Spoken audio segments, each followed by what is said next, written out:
Hello everybody, welcome back to my channel, or just welcome if you're new here. My name is Holly and this is Talking Tarot.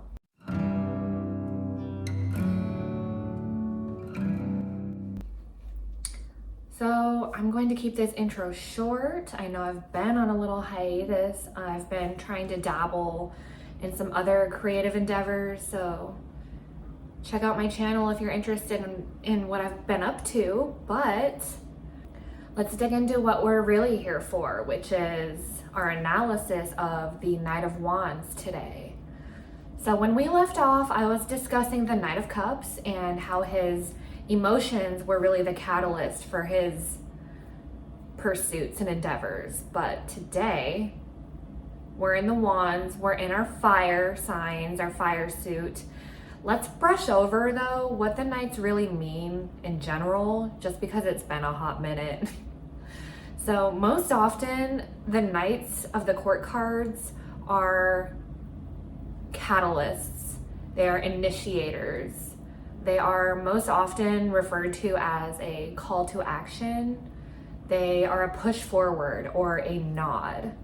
Like I were to say, if you were to ask the tarot a yes or no question, it would be a yes for your answer if a knight shows up. It might be the permission you need or didn't know you needed to go ahead and start something, go ahead and do that thing. So the knight is just the older version of the page. He's in his young adult years, he's still a youth, but he's not quite an expert or a maven yet at what he's doing. He's still trying to figure it out, which is why they're on a quest of discovery most often. The Knight of Wands, speaking of quests and discovery, is closely associated with travel.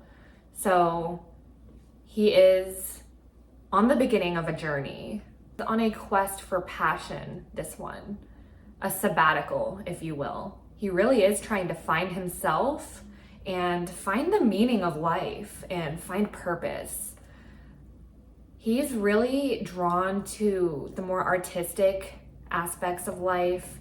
He just wants to go with the flow and follow his heart. To be taken by the wind and no real direction here.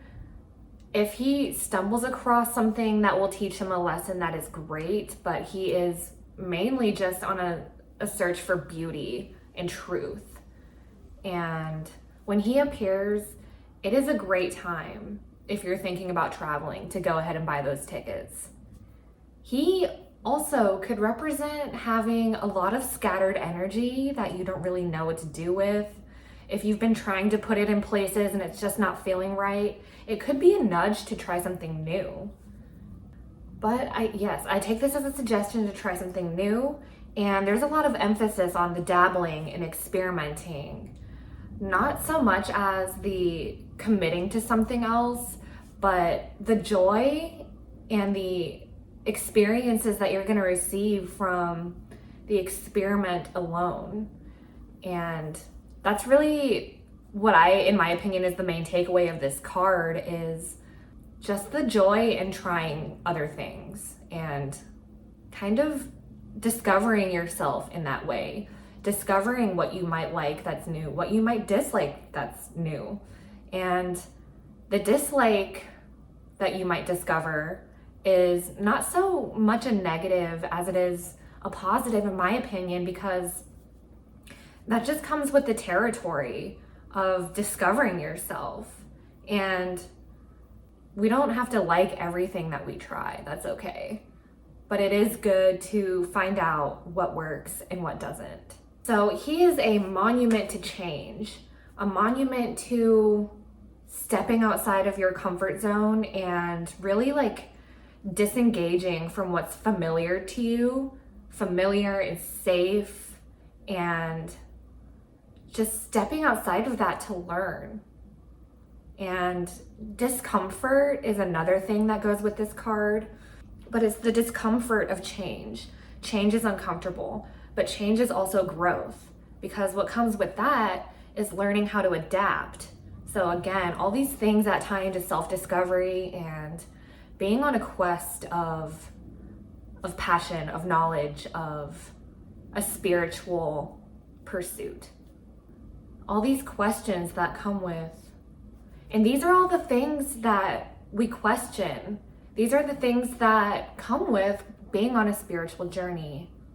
There is a lot of questions, there is a lot of uncertainty, but our answers, they just come on the way, you know?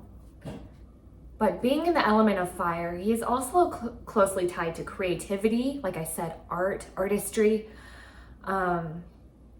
Having the reservoir within to pull out from inspiration and bring into physicality, whatever it may be, from what the vision was within. And I think there's just something really beautiful about that. This guy would definitely be a painter or a sculptor and trying to bring a vision to life. But as well as creativity, there are associations of desire and, like I said, initiation that kickstart, ambition, and all other forms of heightened energy or emotion. But this can also translate, on the other hand, to low impulse control. And while it can be fun to be spontaneous and impulsive sometimes, it's not good to be like that in every single situation. But this knight is notorious for being spontaneous, like I said. Quick to reactions, being very reactionary, and quick to things like anger and other high states of emotion, which is both neither a negative or a positive thing if you're looking at it relatively, which I try to look at all things associated with divination as relative, because it could have completely a different meaning to one person that it would to somebody else. And I think it's good to distinguish that good or bad, it can be subjective sometimes. I know that might not be a popular opinion, because I think it's safe to say that murder is bad.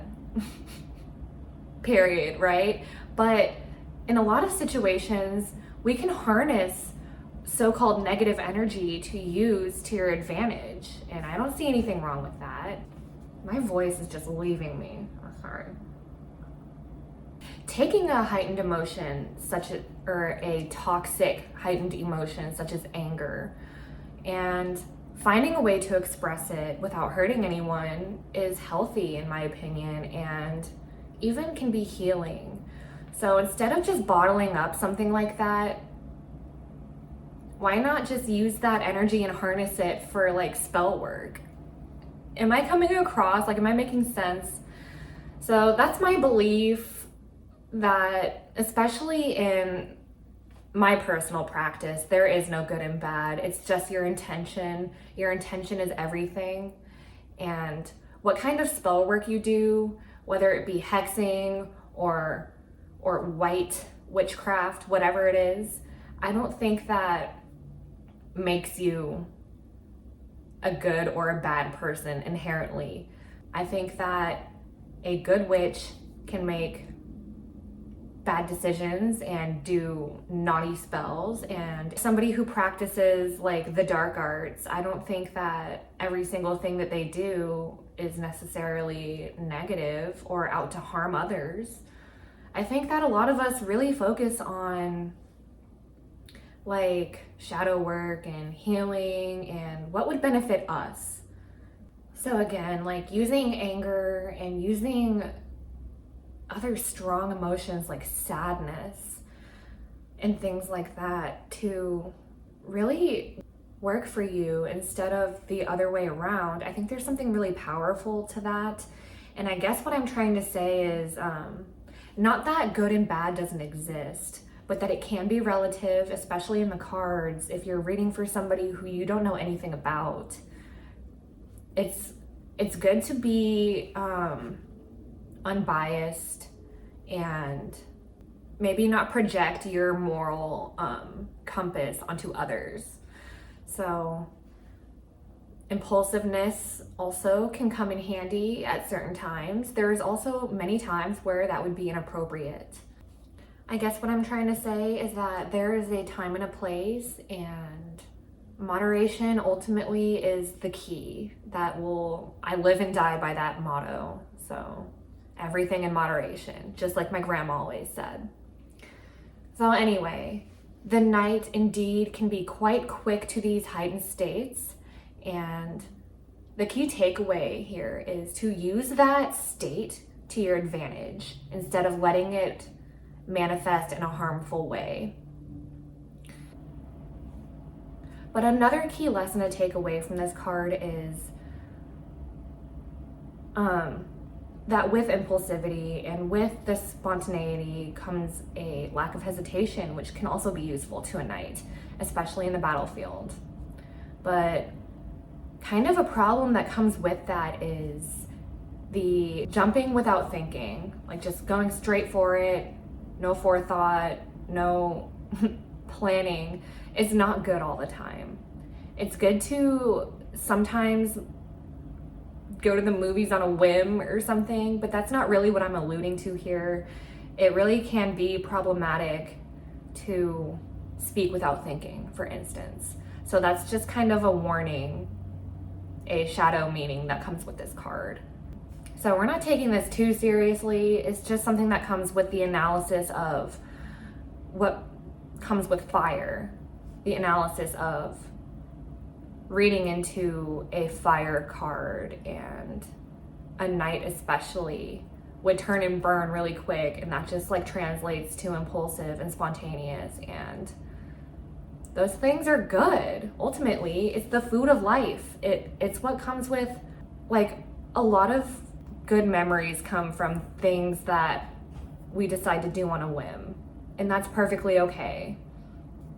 But let's get into my favorite part of this so-called court card analysis and describe them as a person. So who would this guy look like? I think I want to describe him further with a few other key terms.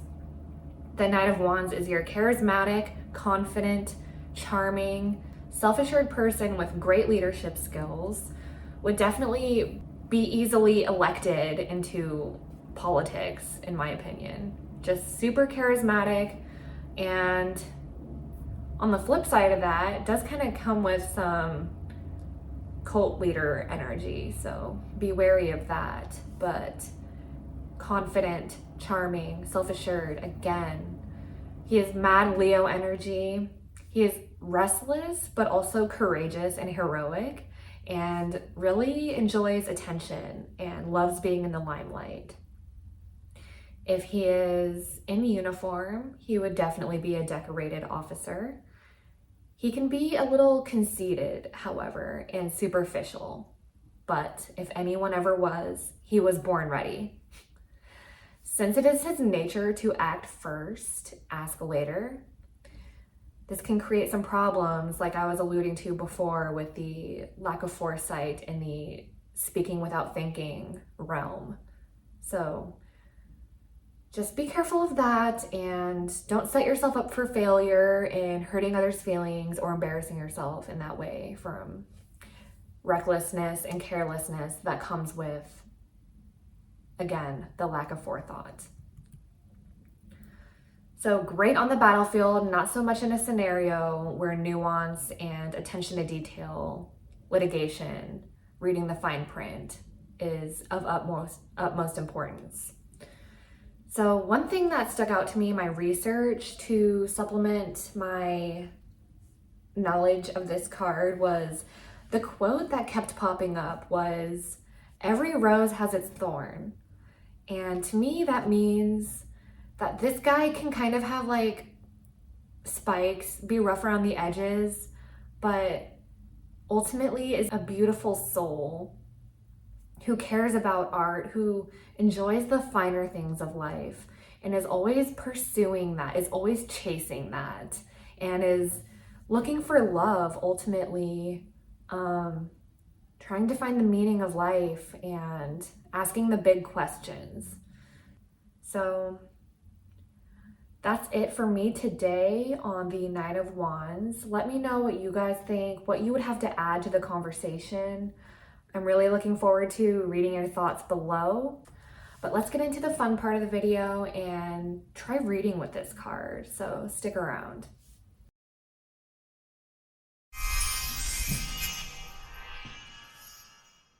So here we have our beloved Knight of Wands, all picked out and ready.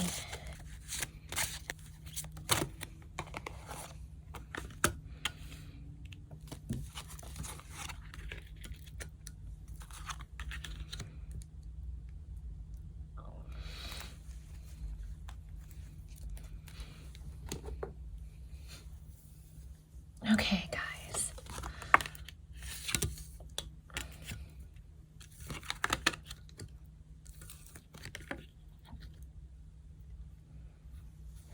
Okay, I will be reading with a simple clarification spread of where you are now, what to keep, what to let go of, and the outcome, okay?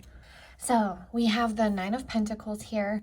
So the Nine of Pentacles, in my training, I've been told to compare somewhat to the Empress. And the Empress card is the epitome of enough, of abundance, having an abundance mindset, living in that state of mind, and also having that around you in your physical environment. Being both a provider and a nourisher, think maternal instinct. Some people have that friend who they call the mom of the group, right? You don't even have to be a mother to harness that energy, to be a provider in more ways than one, to help and nourish others around you.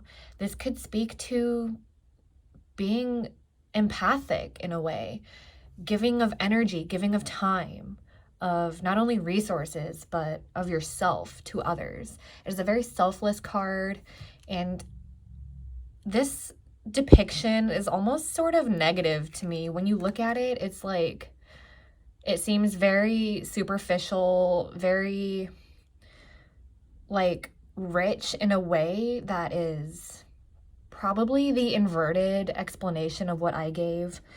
Like rich in a way where maybe you're house rich, but cash poor. You know, this imagery definitely speaks to living outside of your means. And I believe that both meanings can exist in this card at the same time, depending, right? It all depends on how the other cards interact with each other. So, but for now, I'm going to go with the abundance meaning and just leave it at that.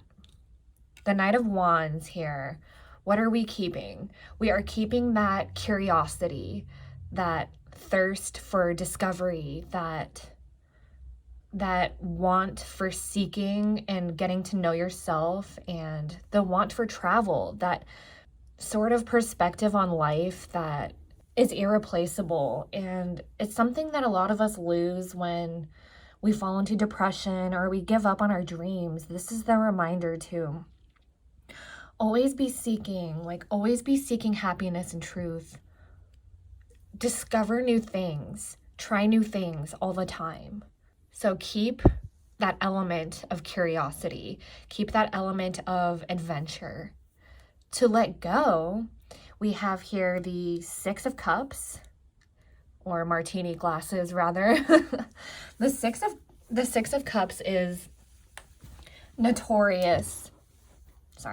The Six of Cups is notorious for being the inner child card, doing the inner child work, the shadow work that maybe some trauma from your past is calling for you to take action, to nourish that child within you. Let go of some of those past prejudices or ways of thinking that are harming you in your adult life that maybe you don't realize are something that you've always done to cope with hard things that you learned as a child. So this is a call to work on our inner child, do some of that shadow work, read up on some Carl Jung perhaps. And ultimately, it's a card of emotional growth.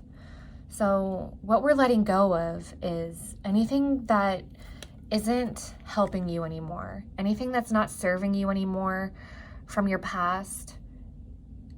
Maybe you need to seek help. Maybe you need to find a way to let go of these things. What a beautiful card. It's just so gorgeous with the colors and everything. I love it.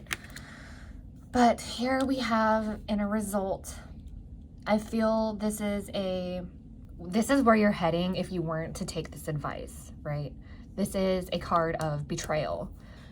The Five of Swords really speaks to conflict and maybe losing a friend, maybe going a different direction out of pain or something that's happened to you.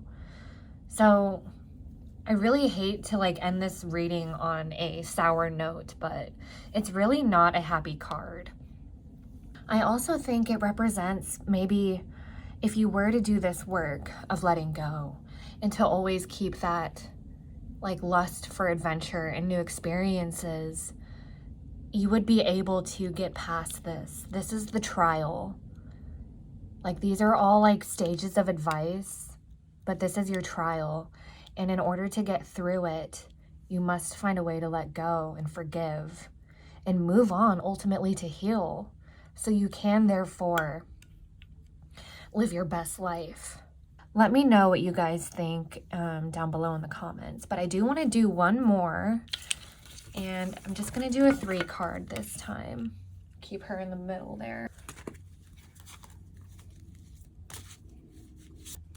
This one's really wanting to jump out. Okay.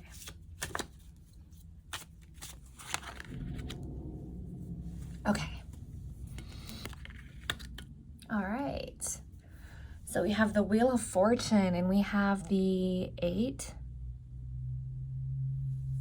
Is it 8? Yes. Roman numerals always get me, yo. Don't fucking judge me. I'm not the only one. All right. So on the one side here, we have the Wheel of Fortune. On the other, we have the 8 of Cups. And separately, their meanings, I feel, I'm just going to go with what is at the top of my head right now and the feelings that are coming up intuitively from this draw. I feel like this is a lust for change, and there's a sort of impatience about the energy here of an itch to get out, an itch to leave, an itch to go somewhere else, do something else, anything else. And this card to me really speaks to escape, escapism, just distraction, maybe even procrastination to an extent. Anyway, this is the I'm done here, I'm ready to go energy. She's on the ostrich. She's turned her head to the current situation and looking towards a new one, if that makes sense. And the Wheel of Fortune here really speaks to you not either feeling like it's your time or you do feel like it's your time, but something is holding you back. And with the wheel turning, you could either miss the chance, or this could mean that it may not be your time, but your time will come. It can be reassuring. It can speak to the urgency that you feel to want to leave, to want to travel, to want to go ahead with the situation, the project that you're really itching to start. This speaks to me it speaks to me in a sort of creative endeavor that you want to pursue. And it really is saying that now's the perfect time to do so. And it speaks to that you can't wait. You can't wait to start. You're very excited. The energy is there. The outlet, however, is not there yet. So it does tell you to be patient. Patience is a virtue.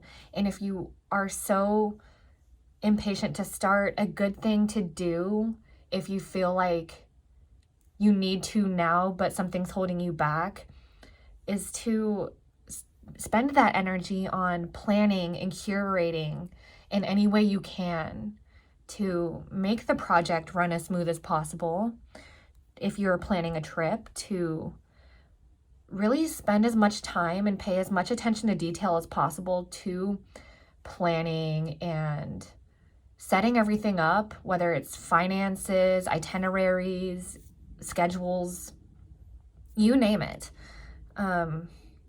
Anything that you're pursuing, if you're stuck and can't actively step into yet, then the key takeaway here is to put as much of that energy that you have, that you want to spend on this endeavor, into the logistics of the endeavor, right? That is a great place to start for you. And the Knight of Wands, this is you, ready to go. Pistol in hand, ready to slay the dragon. You are ready for your quest. And that is a great, great thing. It's an energy that I feel like I want to embody all the time. I suffer from like chronic fatigue, so to be able to have that get up and go in life is just really something I envy. But I kind of want to pull from the bottom just to see what else the cards might have to offer here. Ooh. Yes. So to bridge this all together, it really is confirming here with the Death card that it is a chapter of your life that you are ready to leave, that you have been ready to leave. But again, while I'm feeling like we can't just yet, the logistics and planning are something that we're going to have to keep to. So there's that, guys.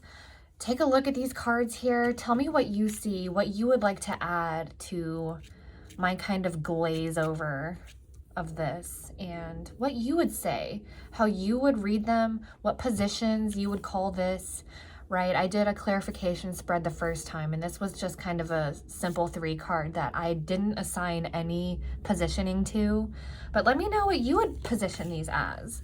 You know, I like doing the mind, body, spirit, and the past, present, futures. I have a lot here. I have a lot of prompts in my the grimoire. So let's see.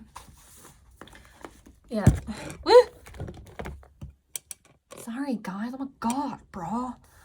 Yeah, like I said, mind, body, spirit, past, present, future, situation, obstacle, lesson, what to embrace, accept, let go of, your dream, your reality, fears.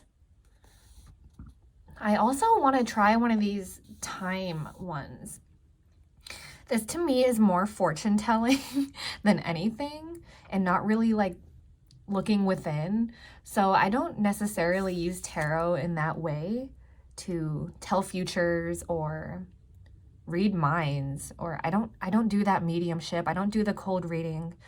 But let me know if you want to see some of that. And yeah, I'd love to hear from you guys in the comments. Anyway, I hope you enjoyed this video, and I'll see you for the next one. Bye-bye.